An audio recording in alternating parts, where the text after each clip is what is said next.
Naoto Watari is a high schooler whose life revolves around caring for his little sister Suzu following the death of their parents 2 years ago. Since then, they've moved from one relative's home to another, finally settling with their eccentric aunt Tamayo, a woman who rarely leaves her room, judges harshly, and owns a cat named Tsukikyo. Chapter 1 opens with a nostalgic scene. 10-year-old Naoto and a blonde girl share a wordless moment in a sunflower field. Years later, Naoto's high school life begins with classmates questioning why he isn't joining any clubs. He cites his responsibility to Suzu, though some joke creepily that he might be too close to her. Rumors Naoto shrugs off, used to people not understanding. His friend Tokui invites him to join an informal club, but Naoto again declines. Between his sister and maybe picking up a job, he is fully booked. Ishihara, the school's cool and kind waifu, appears and invites him to a committee meeting. He declines, but she sweetly offers to drop off the notes at his house. Their exchange feels like the kind of natural anime chemistry that sparks fan wars online. After dinner, Naoto's routine is interrupted by Tamayo, who insults him by comparing him to his dad and praises Suzu for taking after her mother. She hands him his allowance with birthday bonus and tells him to buy something nice for Suzu. Her snide laugh and cryptic comments about being the older brother make it clear she's got her own brand of passive-aggressive weirdness. Suzu asks Naoto to do her hair the next morning. He tells her she'll have to learn to manage things alone someday, but she's convinced he'll care for her forever, unless he dies like their parents. On the way to school, Naoto asks what she wants for her birthday. They agree to explore ideas after school, but Naoto gets a bad vibe and warns Suzu to go straight home later. At school, Naoto admires Ishihara but knows she's on another level. Tokui even shares a story about how she rejected the modeling gig because they didn't match her standards. Then Tokui mentions a new student, Satsuki Tachibana. The name sends chills down Naoto's spine. She's the girl from the sunflower field, the one who ruined his family's garden and disappeared 6 years ago. After school, Naoto is followed by Satsuki, who haunts him like a ghost. When he finally confronts her, he explodes, "What do you want, Garden Destroyer?" She confirms she remembers him and apologizes, not for the garden, but for stalking him all day. She says she has something important to tell him. He tells her off and runs, but she chases. Meanwhile, Suzu sees a family working in a garden and reminisces about the one they used to have. Naoto rushes in, grabs her and runs home, escaping the persistent Satsuki. Suzu, unfazed, tells him she wants a garden for her birthday. When Naoto says they don't have space, Tamayo offers the backyard but warns them it's an overgrown jungle. As they investigate the backyard, Satsuki appears again armed with a hoe, looking like a horror villain. Naoto moves to protect Suzu and asks Satsuki to back off. Instead, she lunges in and kisses Naoto. Suzu, Tamayo, and Ishihara witness the scene in horror. Naoto is so stunned, he blacks out and wakes up in bed. Tamayo warns him that turning her backyard into a dating hotspot will get him kicked out. Ishihara is wondering if she is Naoto's girlfriend after what she saw. Naoto apologizes for missing the committee meeting and says he won't make it to today's either. Ishihara doesn't mind admiring his devotion to Suzu. Satsuki interrupts without warning. She grabs Ishihara's chest to see what Naoto likes. Naoto grabs Ishihara and rushes to the roof for privacy, confronting Satsuki about her behavior. She's not sure which incident he's mad about, the kiss, the grab, or the garden destruction. She gives him the hoe from 6 years ago and shares a forgotten memory. They used to be close, but she destroyed the garden and vanished. Naoto asks why, but she dodges the answer and apologizes sincerely. Jokingly, she offers to repay him with her body, which sends Naoto into a panic. He scolds her, especially since the kiss upset Suzu, and demands an explanation. Satsuki, offended, says, "If you don't get why a girl kisses a guy, then it's hopeless," and leaves disappointed. Naoto feels like the villain, but really he's just lost in the chaos. Later he learns that Ishihara won't even look him in the eye, and he regrets the mess, especially since the chest grab wasn't even his fault. He then runs into Satsuki carrying Suzu, who has a scraped knee. Naoto overreacts, thinking she attacked Suzu, and threatens her with a hoe. Suzu clears it up, she just tripped. Suzu invites Satsuki to help with the garden, and on their way back, Satsuki says she'll be a big help, even though she's never gardened before. Oddly, she claims the yard used to be hers. Both siblings are confused. The next day, Ishihara invites Naoto to shop for committee supplies. Suzu is disappointed. She thought they'd garden together. Luckily, Satsuki offers to help Suzu so Naoto can go. At the mall, Ishihara asks if Naoto is dating Satsuki. He denies it and nearly confesses he likes Ishihara, but chickens out. When Suzu and Satsuki arrive, Suzu accuses Naoto of lying and assumes it's a date. Naoto comes her with a hoe in her favorite color. Satsuki watches quietly from a distance, then vanishes. Ishihara says goodbye and accidentally blurts out, "I love you." She panics, covers it with I love dogs that bite, and dips out. Back home, Satsuki is missing, but Naoto finds her in the backyard. She jokes about his date and says he owes her a proper outing. He realizes she really is helping with the garden. It's starting to look amazing. Then she tells him to change his dirty clothes. Naoto tries to stop her and trips, falling right on top of her. Kutamayo's entrance. Her verdict? "You're out. Pack your stuff." Atsuki apologizes and offers to explain the situation to Aunt Tamayo, but Naoto shrugs like, nah, that'll just make things worse, and resigns himself to moving out again. Suzu arrives and Naoto suggests they go for a walk. She groans, saying that sounds exhausting, but agrees as long as he carries her. Naoto nods, then turns to Satsuki. We're heading out now. Since they're going the same way, Satsuki tags along, though really, it's just her excuse to get Naoto talking. She asks if they're seriously moving again. Naoto says, yup, I knew it'd happen eventually, just didn't think it'd be this soon. He is glad they lasted longer this time. Satsuki asks why they're living with Tamayo, and Naoto snaps, why do you care? But she gets serious, reminding him they're not strangers she knows about his parents. Naoto softens. He leaves Suzu asleep on a bench and tells Satsuki about his parents' marriage and how neither side of the family was cool with it. No one really talks to them. Tamayo? She was just the next person willing to host them. Satsuki isn't convinced, replying, Tamayo doesn't strike me as the type who hates company. She even gave you space for a garden. Satsuki gives Naoto a packet of seeds and tells him that if they get kicked out, he can move in with her. She lives alone anyway. Later, Naoto sits beside his little sister. She wakes up and asks if he fought with Tamayo again. She begs him, no matter what happens, not to leave her. Later, Tamayo walks out of the bath, realizes her glasses are missing, and somehow, the cat's wearing them. She chases it wearing just a towel, and being as blind as Velma from Scooby-Doo, slams into the door, towel down. Chaos unleashed, she bolts down the hallway but crashes into Naoto. Mortified, she flees back to the bathroom, yelling for him to just go. Naoto doesn't leave. He tells her he's thought it through. Letting them use the garden means she wasn't planning to kick them out. Gardening's a long game. Like Chinese onions? 1 year. Asparagus? 3 years. He's got the stats. Tamayo tells him to stop overthinking. So he drops the stats and just pleads, please don't make us leave. You're the only one who's treated us like we're normal. Tamayo finally comes out, fully dressed, puts on her glasses and asks, was that girl your girlfriend? Naoto clarifies, childhood friend, just helping with the garden. No time for romance, I gotta take care of Suzu. Tamayo agrees to let them stay but warns him to focus on the garden's papayas, not any girl's papayas. Suzu asks Tamayo to help with planting. Tamayo just groans, that sounds way too boring. Naoto says their dad told them she used to have a garden, and Tamayo, now radiating anime rage, growls, don't bring up my brother, he's gross. Next morning, Suzu tells Satsuki they're not getting kicked out, and once the veggies are ready, Tamayo will get a share. That's the deal. Naoto's confused why they're going to school with Satsuki, no one invited her. A few days later, they see tiny sprouts. Naoto tells his sister they're radishes, and in 20 days, they'll be harvest ready, according to Wikipedia. Then things get serious. Naoto finds Suzu's math test with a fat 3 out of 10. He's clearly worried. Suzu says the exam was brutal and her Ave Maria, give me aim, prayer totally flopped. She suggests Naoto become her tutor and reminds him that since they moved, he hasn't helped her study at all. Naoto agrees but warns her that she needs to be more independent, he won't always be there. But Suzu hits him with, nah bro, you're mine till I die. At school, Yukari asks him the same, help me study for exams, but as always he has to reject her. I'm kinda dumb, he says, I'll just mess you up. Yukari insists and makes him promise to think about it. And Naoto wonders if it's one of those study sessions where people do everything but study, but decides she's just being friendly. Just then Takui pops in, guess you shut me up, looks like things are happening with Yukari. Naoto replies that he's not worthy. He'd love to go, but Suzu would never let him. Classes end. Rain starts pouring. Of course, Naoto is the only Japanese guy who forgot his umbrella. Luckily, Satsuki appears with a spare and offers it. Naoto takes it, then asks why she didn't drop by that morning. She says she did, but saw he was having a moment with his sister and didn't want to intrude, though she did trail them at a respectful 5-meter distance. He gets home and realizes Suzu hasn't arrived, probably stuck in the rain. He heads to the closet to grab a jacket but finds another test. You'd think she bombed it again, right? And nope, she aced it with an A. Turns out she just wanted tutoring to spend more time together. Suzu arrives. Naoto hides the test and asks how school was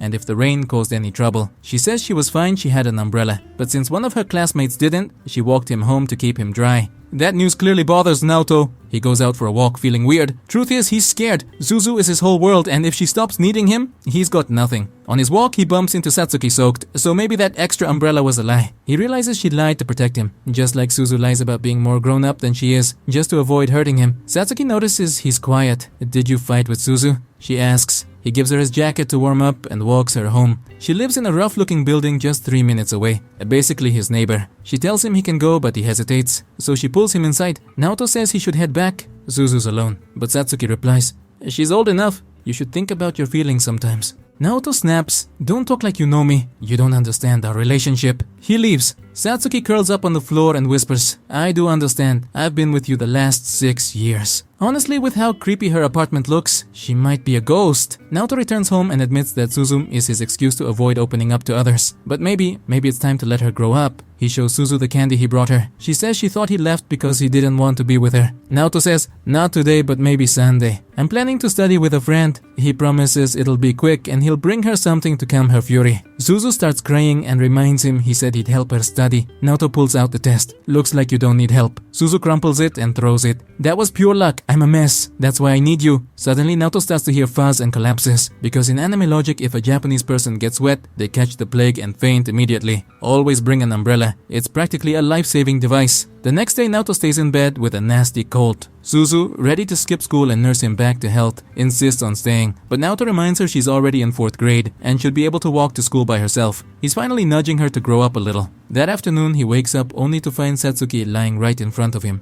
totally chill. He asks what she's doing there and how she even got in. She says she snuck through the backyard. And speaking of backyards, she brought medicine. A very direct kind. Suppositories, extra strength. "My mom said these were top-tier cold meds," she explains. "That was 6 years ago." Naoto's shook, she remembered. He asks why she's not in school. Satsuki casually replies, "Morning classes only. It's past noon. I'm free now." Suddenly the doorbell rings. Naoto thinks it's Amazon. He tells Satsuki to bounce while he checks the door. Surprise, it's his crush, here to make him homemade soup so he can get better. Unfortunately, she catches him, sick, unshowered, and with another girl in his room. This is peak anime awkwardness. He lets her in, and she asks to use the kitchen to make her legendary healing soup. Naoto heads back to his room, only to discover Satsuki is still there. This time, she's ready to leave because she knows the boobs girl just arrived. She's clearly jealous, but before she goes, she jokingly offers to stay and see if he can handle both girls at once. At that exact moment, the soup arrives. With cat-like reflexes, Naoto dives into cover-up mode and shoves Satsuki under the blanket. Naoto's laid out sick in bed, with Satsuki hidden under the covers and his crush, Ichihara, sitting right beside him. Ichihara spots the suppositories and quips, "Hey, you don't take these like Tylenol."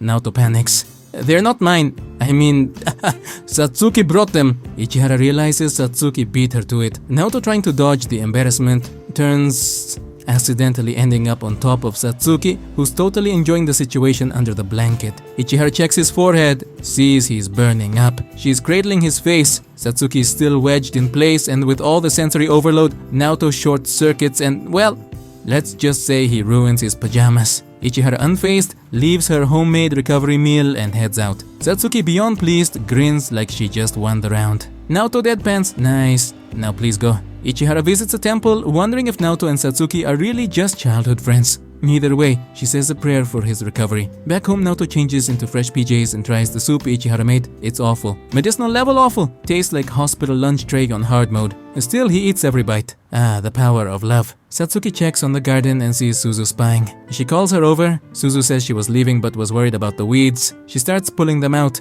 Satsuki asks why she isn't visiting Naoto. Suzu replies he probably doesn't want her around, thinks she's grown up now and doesn't need him. Satsuki notices Suzu's ripping out basil and gasps, "Hold up, that's not a weed." Suzu insists it's taking over the garden and hurting the tomatoes. But Satsuki explains she planted basil on purpose. It shares nutrients with tomatoes and keeps pests away. They're meant to grow together. Suzu gets the metaphor loud and clear. Before leaving for Naoto, she tells Satsuki there's something she needs to talk about what happened 6 years ago. She was there. She saw everything. Back then, Naoto cried over the ruined garden. Suzu, somehow braver than him, confronted Satsuki but found her chatting with a mystery man who congratulated her and walked off with her. Suzu asked who he was. Satsuki pulled a classic mental jujitsu move and said there was no man. She claims she wrecked the garden herself after a fight with Naoto. A tantrum pure and simple. "You were little," she tells Suzu. "Your memory is fuzzy. Best if you never tell Naoto what you saw." Suzu returned to Naoto now alone, without his garden or his best friend. And yeah, as messed up as it sounds, Suzu kind of liked that. From then on, she had him all to herself. Next day, Suzu wakes up and brushes her hair on her own. Naoto's already feeling better. Anime colds only last like 24 hours. He praises her for getting ready solo. She says she wants to be the girl who isn't a burden, though she admits she's still clingy and spoiled. At school, Naoto spends the whole day trying to talk to Ichihara but chickens out. Everyone's drooling over her, wondering if she's just hot or super hot. Everyone except Takui, who grew up with her and knows her beauties, brought some creepy attention. After school, Naoto sees Ichihara get approached by a bunch of dudes. He wonders if she knows them, but she shuts them down hard and finally notices Naoto. He thanks her for the soup, he considers asking her out, but self-doubt kicks in. Luckily, Ichihara's got guts and she invites him to study together. They head to the library to prep for the exams. She helps him catch up on what he missed while sick. Naoto realizes she brought soup, she's helping him study. "She must be crazy about me," he says it out loud. Ichihara, unbothered, explains the class tutor asked her to help him integrate since he's new. But then she leans in and tells him the real reason. She actually likes how he's not like other guys. Ichihara tells Naoto she's liked him since they first met, but he's completely blank on that memory. So she helps him remember. It was the end of school. Ichihara had just finished PE and had to stick around for a student council meeting. With the school basically deserted, she figured she could change clothes right there. Shirt off, chest fully out, and boom, Naoto burst into the room like a rocket, but not for her. He was panicked because Suzu had vanished. He asks Ichihara if she's seen a little girl around, explaining that he was doing his exchange student registration when his sister pulled a stealth escape. Ichihara says nope, she hasn't seen anyone, and Naoto bolts out again. He never even glanced at the goods. Now that he remembers it, he's mortified. Ichihara tells him to forget it. She's embarrassed too, even though she was the one who brought it up. Classic. The key moment, he prioritized his sister over her melons. Respect. Naoto admits that he learned something from all this. He can't live just for Suzu anymore.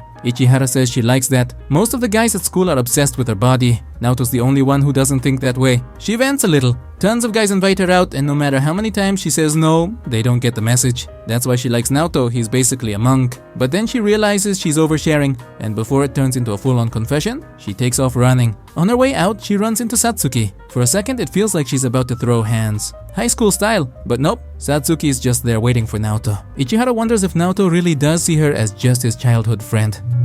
But maybe she doesn't feel the same. Naoto heads out with Tokui for some ramen. He tells him what Ichihara said and guesses she likes him because he's pure. Like celibate samurai vibes. He decides to keep that monk energy, just to stay on her good side. Satsuki shows up and says maybe he doesn't need to try so hard. Tokui jokes, wait, are you dating the blonde now too? Naoto insists, just childhood friends. That night, Suzu's asleep next to him on the futon while he studies the stuff Ichihara taught him. But he can't stop thinking about those classmates saying Ichihara was on fire. And honestly, they weren't wrong. He tries to block out those thoughts, but the image of Ichihara's watermelon-level assets kicks in. His mouth literally waters. He tries to think pure thoughts, but his brain slides to Satsuki and that infamous pajama incident. That was spicy. Still, would have preferred that moment with Ichihara. He refocuses again, but this time he notices Suzu's awake. And yup, she just witnessed Big Bro mid-thirst spiral. Rough. Naoto makes up an excuse to go to the bathroom and begs her not to bother him. Speaking of bathrooms, Ichihara soaking in a hot bath, reflecting on Naoto and Satsuki. She realizes she better make a move soon, or Satsuki might snatch him up first. Because let's be real, Naoto's not gonna do anything unless someone takes charge. Next morning, Naoto looks wrecked. Bags under his eyes, zoned out. Satsuki notices and Suzu casually says he spent the whole night locked in the bathroom, mumbling, "I must not think those things." Satsuki reminds him it's exam day. He's so spaced out he accidentally hoses her down while watering the garden, instantly triggering those thoughts again. Suzu offers to let Satsuki dry off with her towel while Naoto retreats again to the bathroom. At school, Satsuki teases him, couldn't sleep because you were thinking about someone's oversized melons. He doesn't deny it. Satsuki laughs and tells him she got soaked down to her underwear and had to toss them in his washing machine. Naoto apologizes, then panics. Wait, that means she's not wearing anything under her skirt? Satsuki shrugs. No worries, we're just sitting all day taking exams. Naoto stammers, but if someone catches a peek, it's gonna be a problem. Satsuki smirks. Oh, so you're thinking about what's under my skirt now, huh? Dirty little monk. Ichihara walking in. Naoto realizes if Ichihara catches him ogling Satsuki's skirt, his whole pure boy image is toast. They head to class, but Naoto can't stop glancing. From Ichihara's point of view, it looks like he's checking her out. Crisis mode. Ichihara takes initiative and invites Naoto to hang out after exams. He happily agrees. But right then, a gust of wind lifts Satsuki's skirt. Naoto dives to block the view and ends up in full pervert pose right behind her in front of everyone. He tries to explain to Ichihara, but she's done. She rushes off. Naoto blames Satsuki for ruining things. She lifts her skirt and reveals she was wearing undies, in fact, just trolling him. 1 week later, his relationship with Ichihara is ice cold. They barely speak. Toki notices Naoto all moody and suggests the ultimate fix. Dude, next chapter's gotta be the beach episode. The waifus approve. so don't miss next time where bikinis, sunshine, and Naoto's swimsuit malfunctions await. Summer vibes incoming, and yes, someone's definitely ending up soaked again.